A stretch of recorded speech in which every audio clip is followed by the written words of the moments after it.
a little bit behind, but wanted to make sure that Katie's got a very busy schedule. We wanted to get her in here as soon as possible. So we'll have Katie come on, and then we'll take a very short break right after Katie. So Greg, if you and Katie are there, Greg Britton, would you please introduce Katie? Oh, I'm pleased to. David has an excellent radio show that's almost as good as our Unite IE radio show on Saturdays at 4 p.m. on the AM 590. Good work, Greg. I've been a great fan of Katie ever since I first saw her on the Tucker Carlson show some years back. Then we were fortunate to get her on our radio show, and then for the Unite IE Conservative Conference. Katie is, shall we say, a little outspoken, but she's also courageous. She gets out into the no-go zones or into the homeless encampments in LA or on the farms in South Africa where the farmers are being ethnically cleansed off the land through horrible torture. If you've read any of her work or seen anything that's going on about that. She's lost her home. She's been investigated by the police for her thought crimes, but that is totally and completely unaffected to her. She continues to say what she really thinks. And I just gave two examples. She's now on Parler. She's been banned from Twitter, which is of course an honor, and it shows how effective she is. So the top of her Parler link, which that's at KT Hopkins, she got a picture of herself in a Trump mask, and she says, "Sure, I'll put on my mask, you spineless, you know what." And then she had a picture of her. She had some shorts and like a tank top on. And someone said, "Well, you look really good." And she says, "Yeah, I lift small soy boys from their loafers on weekends, and I train my legs with high kicks to the head of the Muslim mafia led by Rashida Taliban." So you can see why she's so popular on the left. And with that, I know she has very limited time. I am pleased to introduce my friend and a warrior for our cause, Katie Hopkins. Oh, thank you so much, Greg, for that very kind introduction. And thank you all for being here this morning, and to all the technical team, Steve and the others who made it possible for everybody to get online. I know what it's like when there's the technical glitches, and it's a very sweaty moment when everyone's emailing you all at once to tell you that they can't get on. So good on you. My name is Katie Hopkins, and I like to say that I'm a straight Christian, conservative, nationalist, proud, patriot, married mother of 3 children under the age of 16. And those things really matter to me. And those things are all the wrong answer in the country that I'm come from, which is England. I will only take 15 minutes of your time, so I know your schedule is going to get busier rather than quieter. I wanted to be here in America to help with your fight to get 4 more years for President Donald J. Trump. One of the naughtiest things that Donald Trump has done, apart from not marrying me, which was clearly something he should have done, and chose Melania instead. I mean, it's inexplicable, frankly. But one of the naughtiest things Trump has done is banned Brits and also myself from America because of COVID and all of the lockdowns. So I am officially not allowed to be here. I have become an immigrant. Luckily, I'm one of those that likes to work a lot. So I made my way here through a rather different process. I decided I was going to come because the British people need you. British people need Americans to vote Trump. British people need 4 more years because you are our hope as well. So in order to break into America, I decided to go where I was allowed to go, which was Barbados. I had to be tested at the airport, hustle my way through, go into isolation for 2 days, spend 14 days in quarantine in Barbados. And then finally then they cancelled down all American Airlines flights to LA while I was there. And then finally I got myself aboard a flight to JFK and was then able to sneak in. When the immigration officer let me into America, I had a little celebration at the baggage carousel. It was like emotional, overwhelming. I love your country. So I was having this little celebration going, yes, I did it. I'm in. And then I realized I looked like a drug smuggler and had just managed to get heroin into your country. I expected the sniffer dogs to come running. So I started to act a little more calm. The purpose of me being here is to join your fight. And for the last 14 days that I've been in country, I've moved from venue to venue, location to location, and very great patriots like Greg, like a lady in Alta Loma, Rancho Cucamonga, and now I'm in Sacramento. Brilliant patriots opening up maybe their homes, their venues. Last night at an event I had, they arranged it that the people, 150 people, all went to a local CVS store first. They had to go to a CVS store to pick up, in a very James Bond manner, they had to go into the car park to a truck to get the address of the venue, and then they all came in their cars to the venue. And last night we had 150 people, all very James Bond, turn up, and then they were shipped down the hill in golf buggies to make it here. That's the sort of thing that's going on right now in California. And let me tell you a couple things. When people get together, they change. I know we're on Zoom now because we have to be, but if I can encourage you all, even if you can get 5 people in a room or 10, it completely changes the way people are. You see their little shoulders go down. We don't have the muzzles on. People see smiling faces, and that really makes a difference. They look around these rooms of 100 people at Greg's Tea Party meeting in Redlands. Do have a look for Greg's Tea Party meetings. They're a whole lot of fun. Well, they are when I'm around. We had a full venue, 200 plus, I think, and standing room only at the back. And for me, what people realize is the Democrats in these Democrat-run states have taken freedoms you don't even know they've taken. We think it's just about being locked down or wearing masks or, taking away the freedom to make choices about what stores you go to. They've taken freedoms that we don't know we haven't got till we realize. So when you get people together in a room, they hear the sound of other people laughing, other people talking. They see people, having hugs, embracing each other, being happy in each other's company. I was in the church of Pastor Tim just the other day at 412 Church, Murrieta. You'll know Pastor Tim, I suspect. He calls himself the pit bull for Jesus, and he has kept his church open this whole time. He stood proudly on the stage and says, I am not afraid of government, and I bow at the knee to no one but Jesus Christ. And the thing that really struck me when I was there with Pastor Tim was the noise of people in his office, and you could hear chairs scraping, children laughing because he's kept the children's service open the whole time. And it was a really terrific thing. So there are freedoms they have taken from us that we don't even know they've taken. The other brilliant observation that I have here in America, or at least it's brilliant for me because it's so uplifting, is that there are so many Trump supporters coming out. Now, this has nothing to do with politics whatsoever. It has nothing to do with red or blue. This is not about politics. This is purely about what is right for America. People are not going to come out and vote because they're Republicans. People are not going to come out and vote because they believe in a political party. They're going to come out and vote because it's the right thing to do for America. And I think, you know what? I think we had to get to this point where things were so hard. I think we always knew things had to get to this point where things feel so difficult, because this is in proportion. This is epic in scale. And everywhere I go, I find people who are willing to stand up for freedom, albeit in a polite, quiet, and appropriate way that is true to our side.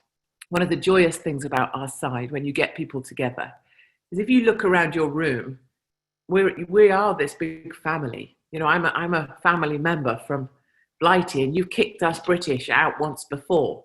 And I'm here to tell you I've come back to haunt you, but you may kick me out again, I know. And the thing about our family is we're a great family. You look around any room of our family, and we're the best side to be on. We're happy, we're joyful, we support each other, we respect. We might not agree on everything, and that matters not. We are the family of guns and weapons. We are the family that are prepared to prepare. I spent some time days back at gun range. I am ex-military myself. I was sponsored through university by the Intelligence Corps, and I went through the Royal Military Academy, Sandhurst, to become an officer in the British Army and was given a 35-year regular commission. I know I'm starting to look old. I didn't get to serve all of my time. But certainly being back on the gun range, firing a weapon, you will know in my country, we're not allowed to bear arms. And one of the very beautiful freedoms that I know you are all standing up to protect is the greatest document ever written, which is your Constitution. The greatest freedoms that you have, which is your First and Second Amendment. And take it from this Brit who no longer has a voice, who no longer has any jobs, because they took them. I don't have my family home anymore, they took that. They've tried to take my children, and a couple of jihadis came to chop my head off. Your freedoms, your Second Amendment is the reason that you have your first. And I have never been more clear about that. And let me tell you about the gun range quickly. The cabinets in the gun range are all empty. They are sold out of their weapons. All of the ammunition is sold. I have pictures of ammunition shelves sold out. We know that when we get Trump back in, that's when the darkness will fall for a while, and we must be prepared and ready. Our South African allies, our white South African family, hate advice for us in terms of preparing ourselves to make a stand. And that's what we're all doing right now. And you know, I came here because I couldn't stay in my country and watch this fight from overseas. It matters too much. I came here to remind everybody that we are so much the force for positivity. And it gives me goosebumps just talking about it here. You know, very briefly, I know the clock is ticking in every sense. What are we now? 62 days, I think. I went to the USPS store the other day, your postal store, and there was a gentleman there.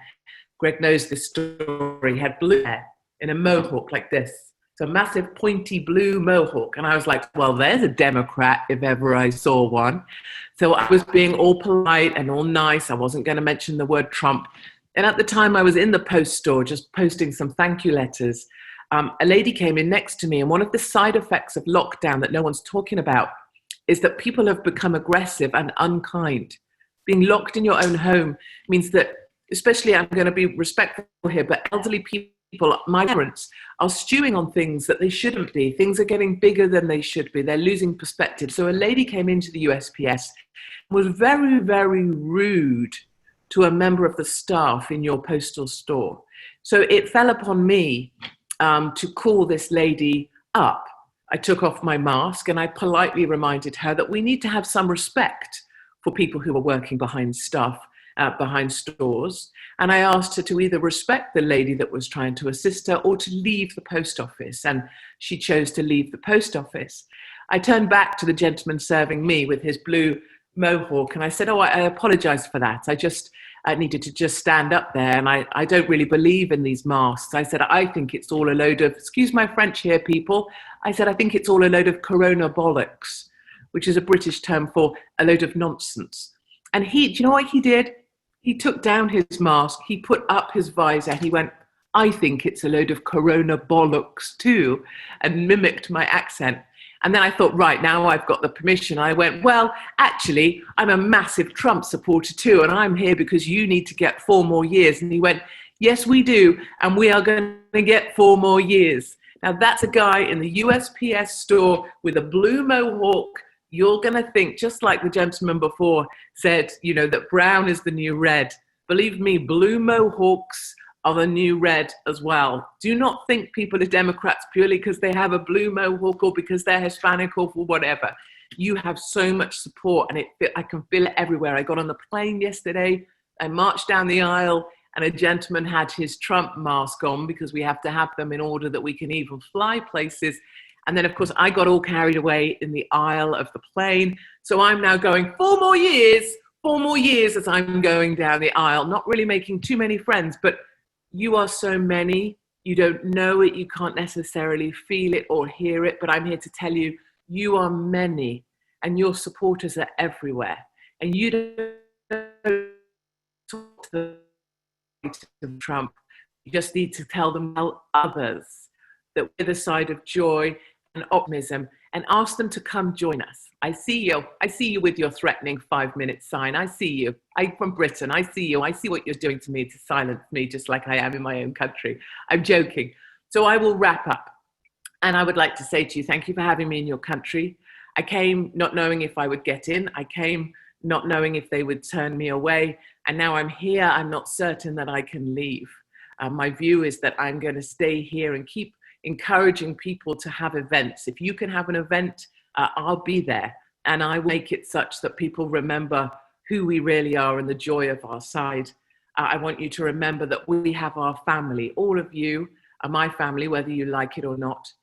All of you are my family, and we are the best family to be part of. You have your freedom, you have your constitution, and because of your Second Amendment, you have your first. I'm a fully paid, signed up member of the NRA, even though I can't carry a weapon in my own country. My car sticker says, guns don't kill people, but I'm perfectly willing to. And finally, you have your faith, like Pastor Tim says. Please tell your pastor they need to open their church. And as Pastor Tim says, the way you do that is you walk your ass to that front door, you take the key and you unlock that door. And finally, at Sandhurst, we were taught that you serve to lead. You serve your men, 30 men under me. That was quite a moment. That you serve to lead, and you serve your men in order to have the honor of leading them.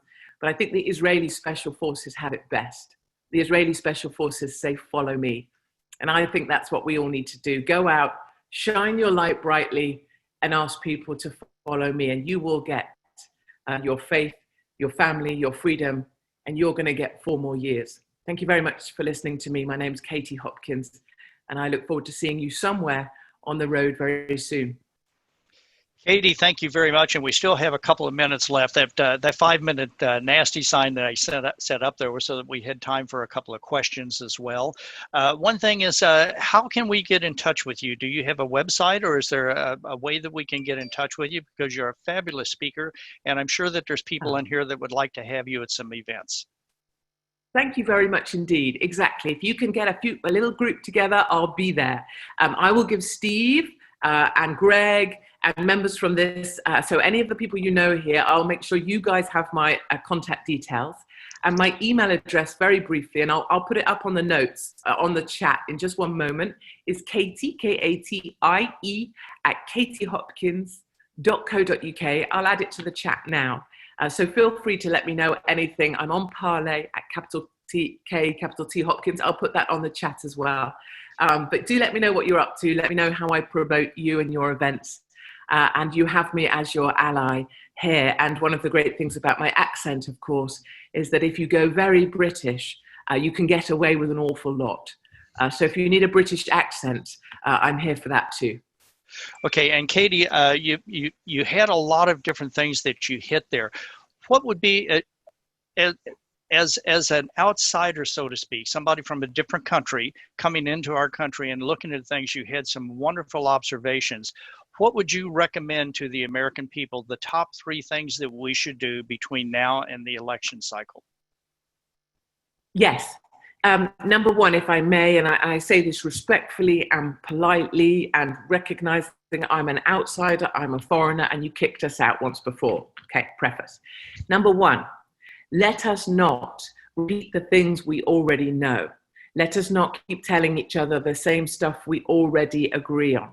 Let us try and gather that at this moment, the thing Newsom and others have done, they have given us a gift. And the gift is when you gather people together, there is an electricity. It's like the room is alive. Greg will tell you this from the other night.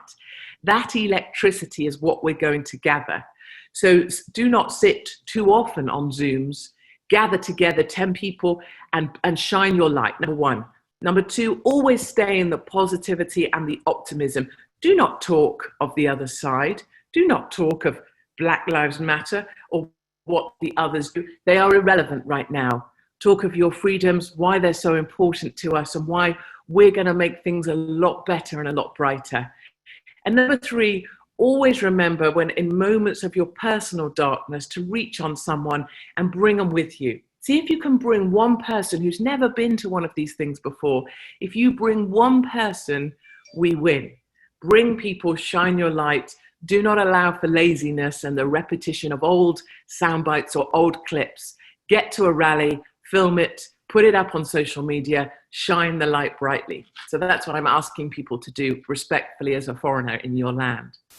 God bless you, Katie. Thank you very much. You've been very inspirational, and we appreciate your time and your effort and your energy, and we appreciate all the things that you've done to come to our country and to help us help ourselves. Thank you. Thank you very much.